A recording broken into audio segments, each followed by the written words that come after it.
Et quel est notre objectif? L'objectif, c'est le changement. Tout à fait. Sauf que nous avons des difficultés. Dans l'opposition, la première difficulté, c'est le réveil du peuple, qui est endormi, qui est envoûté, qui est dans un ersatz social, qui fait que on éprouve d'énormes difficultés à lui faire passer le message de la nécessité de la sanction du régime actuel. Et donc, toutes les actions sont bonnes, nécessaires et les bienvenues pour réveiller le peuple.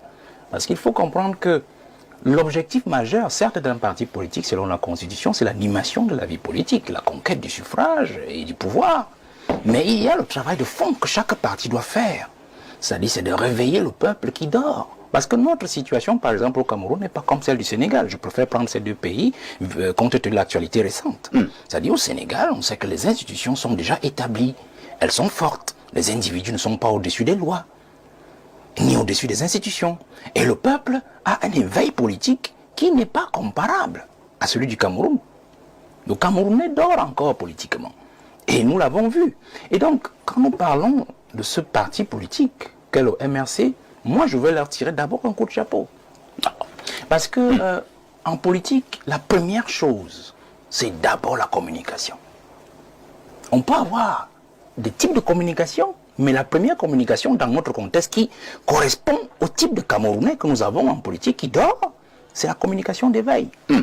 Et la communication d'éveil, c'est justement celle qui électrocute l'objectif, l'électorat, afin qu'il soit traversé par cette électricité politique qui devrait en fait lui faire ouvrir les yeux ou dévriller son regard afin qu'il voit la vérité qui est devant lui. Vous voyez?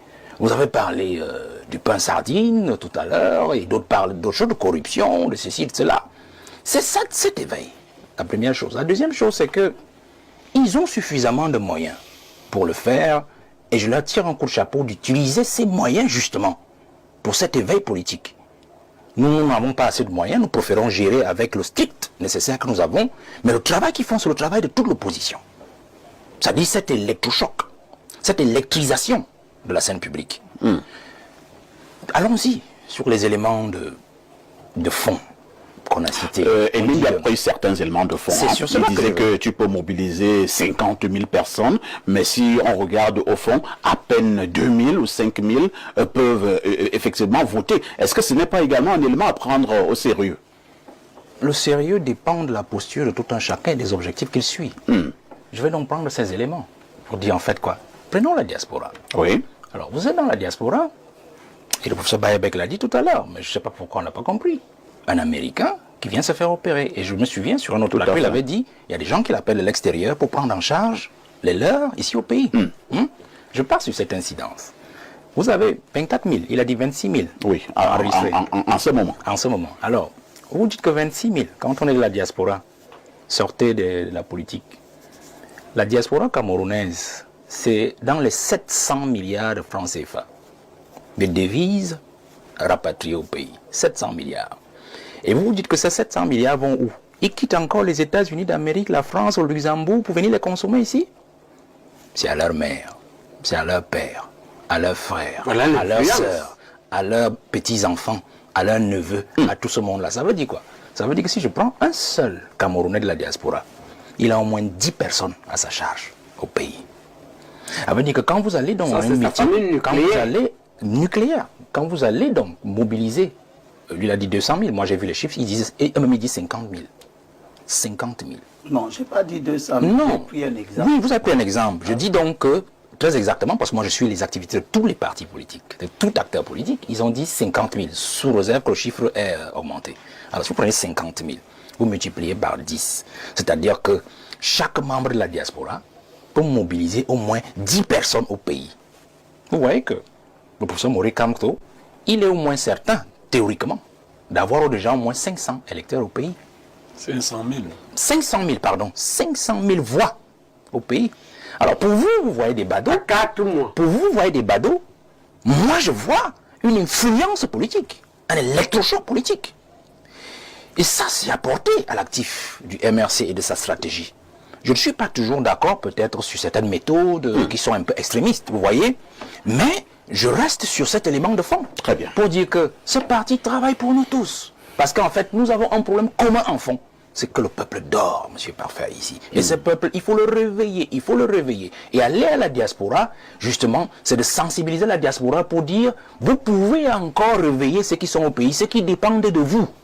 Parce que le travail que nous faisons au pays, nous le faisons de manière générique. Mais le travail que vous faites dans la diaspora, vous pouvez réveiller ceux qui sont au pays afin qu'ils suivent le mouvement du changement. Très bien, c'est compris, Valère.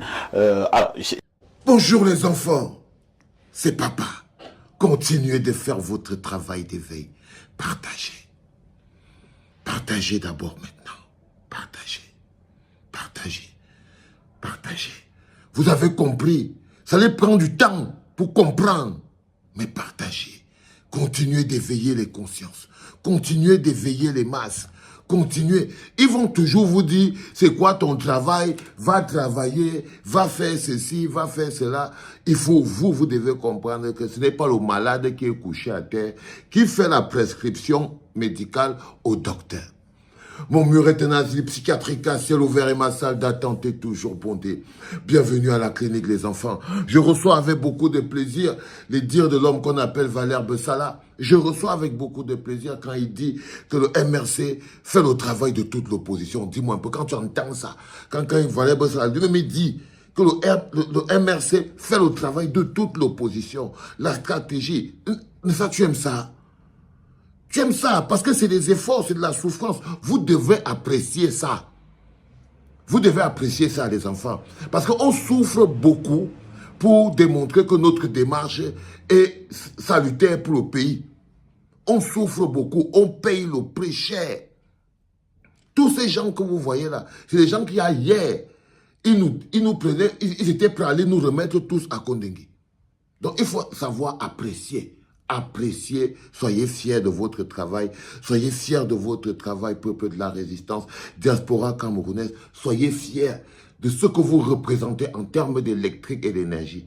Vous allez écouter les petits rageux, j'ai écouté même les gens nous appeler les sans-papiers. Oh, les sans-papiers qui vous perfusent de 1000 francs comme des oisillons. Non. Donc, il ne faut pas écouter ça, c'est l'arrogance des gens qui sont prisonniers. Mais il y a quelque chose que Valère Bessala dit qui est très important, les enfants. La place du peuple, l'éveil du peuple. Ils sont tous venus nous retrouver. Avant, je lui disais que laisse les histoires de la jeunesse là. Oh, les jeunes. Vous voyez qu'il a mûri. Maintenant, il ne parle plus que je dis toujours à la jeunesse que maintenant, il dit le peuple. Maintenant, il comprend la portée du mot peuple, le bloc populaire. Pourquoi on est le bloc populaire, le peuple, le pouvoir du peuple? Le travail qui ne peut être fait que par un peuple. Quand on dit que le Cameroun n'est pas le Sénégal, ce n'est pas à notre avantage, ce n'est pas pour nous honorer. C'est pour dire qu'eux, ils sont plus en avance que nous, les Sénégalais. Qu'est-ce qu'ils ont de plus que nous pour être plus en avance que nous, les enfants? C'est-à-dire qu'il y a que dans le football qu'on vient dire qu'on vient dépasser les gens. On dit que nous-mêmes, on accepte que le Camerounais est moins avancé que le Sénégalais. Non, les enfants. Non, les enfants. Ce n'est pas une réalité à accepter. Parce que ce n'est pas de la magie qu'il s'agit. Non, de l'éveil de conscience. Ça veut dire qu'ils sont plus éveillés que nous. Non, nous sommes le continent. Nous sommes le continent. On ne peut pas dire que en fait, les Sénégalais sont plus éveillés que nous en tout. Tout ce que nous, on vient seulement les dépasser avec, c'est le football. Ça veut dire quoi? Qu'est-ce que ça veut dire, les enfants? Non, qu'eux, ils sont prêts, ils sont courageux plus que nous, parce qu'ils peuvent se lever comme un peuple pour dire non. Ils sont plus courageux que les Camerounais, mais nous, on veut jouer seulement au football avec eux, comme si nous, on est seulement un joker.